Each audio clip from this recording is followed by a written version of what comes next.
السلام علیکم سامعین، welcome to my channel voice of Mona. ہماری آج کی کہانی کا نام ہے تکمیل خواب۔ حاشر ٹیکنیکل انجینئر تھا۔ خوبصورت ہونے کے ساتھ ساتھ بہت زیادہ خوبصورت بھی تھا۔ جو اسے دیکھتا اس پر فدا ہو جاتا۔ حاشر لندن جانا چاہتا تھا اور بہت کوششوں سے اس کا ویزا لگ گیا۔ اس مقصد کے لیے پانی کی طرح پیسہ بہایا اس نے۔ اب بہت جلد وہ باہر جانے والا تھا۔ وہ تیاری کر رہا تھا۔ گھر والے سب اداس تھے لیکن وہ بہت خوش تھا۔ پھر وہ چلا گیا۔ ڈگری تھی اس کے پاس اور جاب بھی بہت اچھی مل گئی۔ قسمت بہت تیز تھی اس کی۔ پھر جاب کرنے لگا، آہستہ آہستہ قدم جما رہا تھا، گھر بھی پیسے بھیج رہا تھا۔ پھر اس نے سوچا کہ وہ جلدی یہاں کسی طرح نیشنلٹی حاصل کر لے، کسی سے پیپر میرج کر کے جلد ہی نیشنلٹی مل جائے گی، ورنہ ویزا ختم ہونے پر واپس جانا پڑے گا۔ وہ اسی تگ و دو میں تھا۔ اس کے ساتھ کام کرنے والے نے بتایا کہ وہ کافی لوگوں کو جانتا ہے جو ایسے کام کرواتے ہیں۔ پھر اس نے آگے کسی سے بات کی، اسے ایک لڑکی مل گئی جو پیسے لے کر کام کرنے میں رضامند ہو گئی۔ وہ حاشر سے ملی، سارے معاملات طے ہو گئے۔ اس کا نام لیزا تھا۔ وہ حاشر کو دیکھ کر اس پر عاشق ہو چکی تھی۔ پھر کچھ عرصہ میں حاشر کو نیشنلٹی مل گئی اور اس نے لیزا کو گڈ بائی کہہ دیا۔ حاشر بہت خوش تھا، اس کا خواب پورا ہو چکا تھا۔ حاشر آج 13 سال کے بعد واپس پاکستان جا رہا تھا۔ پھر وہ وطن پہنچا۔ سب بہت خوش تھے، کافی کچھ بدل چکا تھا۔ سارا خاندان اس سے ملنے آیا۔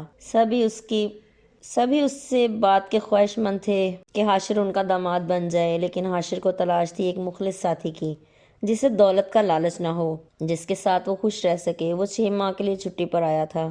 پھر ہر جگہ گھومنے گیا۔ سب رشتہ دار بہت عزت دے رہے تھے۔ وہ جانتا تھا سب اس کے پیسے کی وجہ سے اسے عزت دے رہے ہیں۔ پھر رشتہ داروں میں شادی آ گئی۔ مہندی کا فنکشن تھا، اس کی ساری فیملی تیار ہو کر گئی، وہ بھی ساتھ گیا۔ مہندی کے فنکشن میں خوب ہلا گلا جاری تھا کہ اچانک موم بتیوں کی وجہ سے آگ لگ گئی۔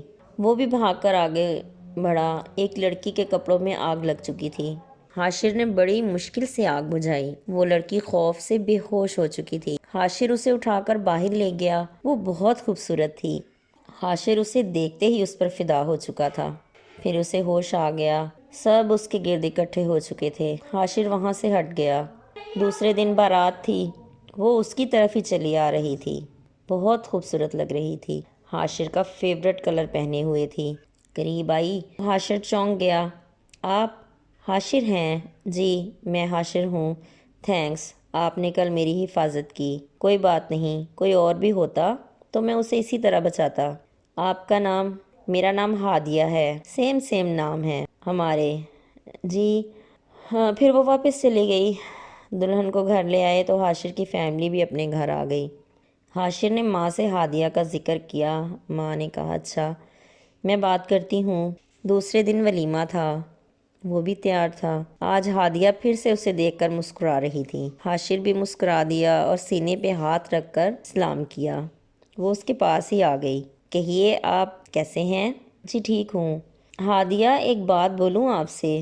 جی کہیں۔ میں آپ سے شادی کرنا چاہتا ہوں۔ یہ بات تو آپ کو میرے والدین سے کرنی چاہیے۔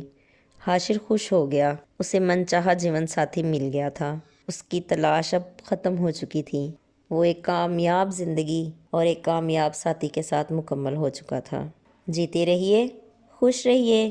ملتے ہیں اگلی کہانی کے ساتھ۔